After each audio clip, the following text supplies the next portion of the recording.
Es-tu épuisé d'avoir mal au dos? Es-tu écœuré de souffrir? Crains-tu au quotidien de te blesser parce que c'est un problème récurrent depuis des années? Il y a un moyen qu'on appelle les exercices thérapeutiques. Ça vient après que ton médecin t'ait vu, qu'il t'a dit médicalement tout va bien, va voir un physiothérapeute ou va voir un thérapeute, tu as vu ton thérapeute, il a fait le travail, et maintenant tu reviens dans le grand monde par toi-même. Mais tu sais que tu as réglé le problème aigu, mais tu n'as pas réglé le problème chronique.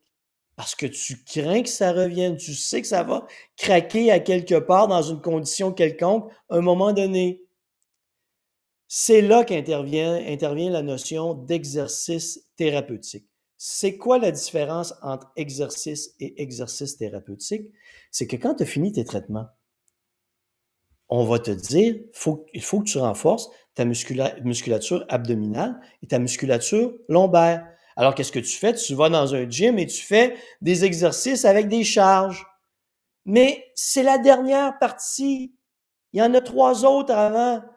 En commençant à t'entraîner en gym, tu augmentes radicalement tes risques de te blesser. Comment on procède? Là, ce que je vais te raconter, il faut que tu veuilles. Ça ne se fait pas par miracle. C'est un long processus qui peut prendre jusqu'à 4 mois. C'est pas tout le monde qui est prêt à ça. La plupart des gens préfèrent endurer leur douleur, leur souffrance, leurs maux de dos parce qu'ils veulent pas faire ce qu'il faut. Mais au moins, tu vas écouter et tu vas comprendre qu'il y a des solutions potentielles. Ce que je te présente là, ça ne veut pas dire que c'est 100% d'amélioration. Pour certaines personnes, ça va être 20%, ça va être 30%, d'autres 40%. J'ai vu des cas se régler à 100%. Ce n'est pas un miracle que je te propose. C'est un travail. Et ça, c'est juste toi qui peux le faire. Quand on commence les exercices thérapeutiques, on commence par une notion qu'on appelle je commence par une notion que j'appelle la mobilisation. Je t'explique. Ton dos a été blessé. On reste dans la région lombaire. Ton dos a été blessé. 1 fois, 2 fois, 3 fois, plusieurs fois. Les blessures, la douleur font en sorte que ton cerveau perd la capacité de gérer efficacement la musculature qui mobilise ta colonne lombaire. Là, je n'ai pas mon petit squelette avec moi. Je vais me servir de mon doigt, pas le majeur, mais l'index, pour t'expliquer ce qui se passe au niveau de la colonne lombaire. Ça ne sera pas la meilleure image, mais c'est le mieux que je peux faire en ce moment-ci. Ça va te permettre de comprendre. Magie, c'est ta colonne lombaire. Si je me penche vers la gauche ou vers la droite, ce que je veux voir, c'est mes vertèbres suivre une courbure vers la gauche ou suivre une courbure vers la droite. Cette courbure permet à la colonne lombaire de répartir la charge de mon corps et la charge que je peux éventuellement transporter en supplément, un poids, un sac, peu importe. Si je me penche vers l'avant, une colonne normale va avoir cette courbure. Même chose. Si je fais une rotation du tronc, les muscles permettent, là on ne le verra pas très bien, mais à la colonne de tourner légèrement de gauche à droite pour suivre le mouvement. Mais un dos blessé, lui, que se passe-t-il? Ça bouge comme ça. Il n'y a plus de courbure. À gauche, à droite, en avant, et ça ne tourne plus comme ça là, si je fais une rotation. Donc, ça implique une surcharge au niveau du dos par rapport à ça. Ça, mon dos est capable de répartir la charge efficacement. Ça, mon dos endure une surcharge. Ce qui fait que si je commence par de l'exercice, du gym avec de la charge de travail, je vais me blesser parce que mon cerveau ne coordonne plus ma colonne lombaire. La mobilisation, c'est une série d'exercices simples, mais chiants, vraiment chiants, où je t'oblige à te concentrer sur ton corps, sur la région de ton dos, pour que tu sentes les muscles qui permettent à ta colonne de bouger. C'est long, c'est plate, c'est soporifique. Tu dois travailler devant un miroir chez toi. Tu dois être patient. C'est pas pour tout le monde. En plus, c'est la première partie. Et ça peut prendre jusqu'à 1 mois avant que ton cerveau reconnecte. Mais une fois que ton cerveau est reconnecté avec tes muscles et que ta colonne devient mobile, on passe à une deuxième phase qui est la phase du contrôle moteur, c'est-à-dire la capacité de répéter les mouvements de ton corps en conservant cette mobilité au niveau de ta région lombaire. Ça peut prendre un autre mois. Parce que ce que tu as compris au début dans la phase de mobilisation, ça doit se stabiliser dans le temps, là. Et je ne peux pas t'amener à faire des exercices avec des charges tant que tu n'es pas stable, tant que tu n'as pas cette perception que tu contrôles la mobilité de ton dos. Quand on est arrivé à cette phase, c'est là qu'on va rentrer dans l'aspect de l'endurance. Tes muscles ont été flasques, mous, inefficaces, inutiles pendant des mois, des années. Ça ne peut pas se faire en un claquement de doigts. Et donc, on vient de les réveiller. On vient de les réveiller suffisamment ensuite pour qu'ils restent réveillés tout le temps. Et là, c'est le fun. Ta colonne peut bouger dans tous les sens, mais tes muscles ne sont pas très solides à cette étape. Il faut les oxygéner, leur redonner de l'endurance. Qu'est-ce qu'on va faire? On va faire des exercices sans charge qui vont te permettre de travailler tes abdominaux, les différents groupes musculaires qui régissent la région lombaire. Et là, ça peut prendre un autre mois.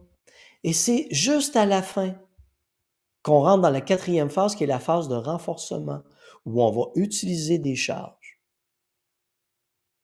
Pas très lourdes, juste assez, et qu'on va te faire progresser pour qu'à la fin, tu te sentes en contrôle de ton dos.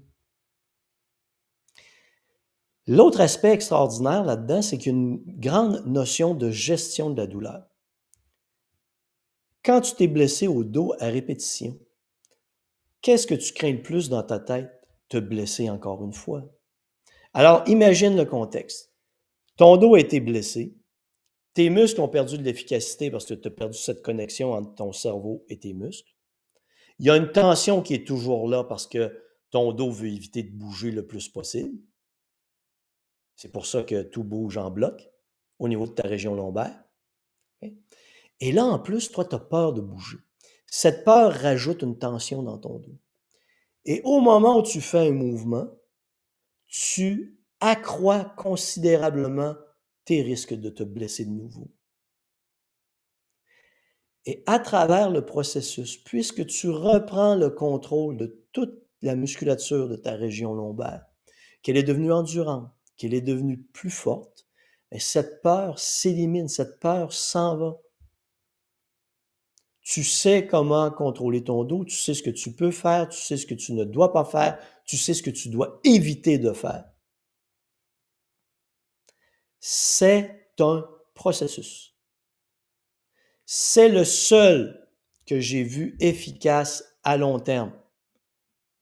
Parce que si tu me dis, Denis, oui, je me fais traiter, mais une fois que j'ai été traité, je reviens dans le grand monde de la vie quotidienne et je me blesse inévitablement quelques semaines ou quelques mois plus tard, c'est que tu ne contrôles pas ton dos. Tu ne maîtrises pas la musculature de ton dos et c'est la seule manière d'y arriver. L'autre aspect qui est important, parce que là, tu viens de comprendre qu'on a parlé d'exercice thérapeutique, on a parlé de notion de gestion de la douleur, de la peur. Il y a aussi l'aspect du poids. Ton poids va venir jouer un rôle. Si tu es en surpoids ou tu es obèse, tu veux vraiment régler ton problème, tu vas devoir inévitablement un jour prendre cet aspect en charge également. Tu as donc deux choix. Tu as une possibilité de faire quelque chose de chiant sur 4 mois pour te dire, hey, je prends en charge mon dos. Je vais faire ce qu'il faut. Ou tu fais rien, mais il faut que tu acceptes que tu vas endurer ton problème pour le reste de ta vie. Les exercices thérapeutiques, c'est quelque chose dont, en fait, c'est la seule chose que tu es le seul à pouvoir faire. Personne d'autre peut le faire à ta place, mais tu as la possibilité de le régler. Et tu comprends, je pense que tu comprends qu'il y a une logique. On part de la mobilisation, on passe par l'étape du contrôle moteur, de l'endurance et du renforcement. C'est la seule manière de procéder. T'auras beau essayer de faire des exercices. Tu vas toujours des exercices en gym, tu vas toujours finir par te blesser parce que tu es à l'étape 4. Tu es passé de l'étape, tu n'as même pas passé par l'étape 1, l'étape 2, l'étape 3, tu es tout de suite allé à l'étape 4. Donc, tu travailles avec des charges sans avoir pris la peine de contrôler ta musculature, d'apprendre à contrôler, maîtriser la musculature de ta région lombaire, lui redonner la mobilité dont elle a besoin. Bref, c'est comme ça que ça fonctionne. Pour moi, les exercices thérapeutiques, c'est vraiment passionnant. C'est plate, c'est chiant, c'est soporifique, mais tu apprends tellement, c'est tellement... Moi, je trouve ça extraordinaire comme façon de travailler parce qu'on n'est pas en train de faire souffrir quelqu'un, on est en train de prendre quelqu'un, le reconnecter avec sa musculature et le faire progresser. C'est vraiment quelque chose de fascinant. Bref, mon téléspectateur, ma téléspectatrice, j'espère qu'un jour, tu seras capable de régler tes maux de dos, mais au moins, tu comprends comment ça se passe, comment tu peux faire. Bonne réflexion.